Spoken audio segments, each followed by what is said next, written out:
Hello everyone, आज हम लोग पढ़ेंगे क्लास 12th हिंदी बुक का चैप्टर 1। ये सेकंड पोएम है फर्स्ट चैप्टर की, दिन जल्दी जल्दी ढलता है। इसमें जो ये कविता है हरिवंश राय बच्चन जी की, उसमें उन्होंने कहा, हो जाए न पथ में रात कहीं, मंजिल भी तो है दूर नहीं, यह सोच थका दिन का पंथी भी, जल्दी जल्दी चलता है, दिन जल्दी जल्दी ढलता है। वो कहना चाहते हैं कि जो व्यक्ति अपने गंतव्य स्थान यानी अपनी लक्ष्य की ओर बढ़ता है, तो वो अपने जब पथ पर आगे बढ़ रहा होता है तो वो ये सोचता है कि कहीं रात ना हो जाए, यानी वो बाधा और विघ्नों के बारे में सोचता है। फिर उसे ये भी ख्याल आता है कि वो अपनी मंजिल के निकट है, जहाँ से उसकी मंजिल दूर नहीं है, और वो कितनी मेहनत और लगन से वो इस पथ तक यहाँ तक पहुँचा है, ये एक बार मन में ख्याल करता है। फिर सोचता है कि मेरा रुकना ठीक नहीं, मेरा चलना ही अच्छा है। तो इसीलिए वो दिन का थका हुआ भी क्या जल्दी जल्दी चलता है, और जिसके साथ साथ दिन भी जल्दी जल्दी ढल रहा है। सेकंड पैराग्राफ में है, बच्चे प्रत्याशा में होंगे, नीड़ों से झांक रहे होंगे, या ध्यान परों में चिड़ियों के, भरता कितनी चंचलता है, दिन जल्दी जल्दी ढलता है।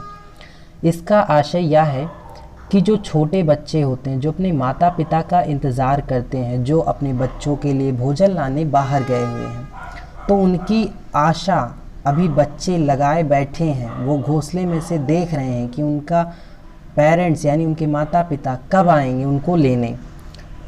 जब इसका ख्याल उस चिड़िया को आता है जो भोजन लेने बाहर गई है, तो वो ये सोचती कि उसके बच्चे भूखे होंगे, कहीं अलग होंगे, वो घर पे हैं, तो वो कितनी चंचलता से यानी एकदम और तेज़ी से उड़ान के साथ वो वहाँ पर एकदम चलने लगती, उड़ान भरने लगती, क्योंकि उसको कहाँ पहुँचना है, अपने गंतव्य स्थान तक पहुँचना है। और इसीलिए जो दिन है वो भी जल्दी जल्दी ढल रहा है। लास्ट पैराग्राफ है, मुझसे मिलने को कौन विकल मैं हूँ, किसके हित चंचल, यह प्रश्न शिथिल करता पद को, भरता उर्मे बिहवलता है, दिन जल्दी जल्दी ढलता है। इसमें कवि स्वयं से कह रहे हैं कि आखिर मुझसे, कवि से मिलने को कौन बेचैन हो रहा है, कौन विकल हो रहा है, और कवि किसके लिए परेशान हो, कवि किसके हित में चंचल हो। यह प्रश्न कवि बहुत देर तक सोचता है, अपने मन में उसको बार बार सोचता है, और उसके अंदर से एक उत्सुकता जागृत होती है। वो सोच में पड़ जाता है कि इससे वो किससे मिलना चाहता है, कौन उससे मिलना चाहता है।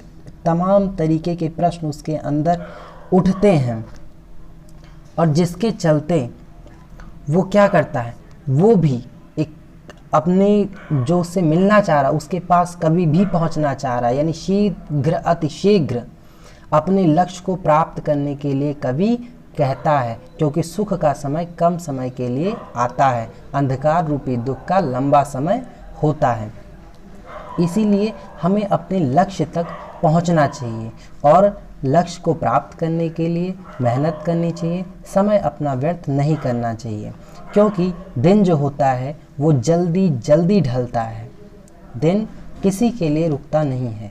तो इस तीनों पैराग्राफ में कवि हमें अपने लक्ष्य की ओर अग्रसर होने के लिए बता रहे हैं। हमें अपने लक्ष्य की ओर अग्रसित होना चाहिए।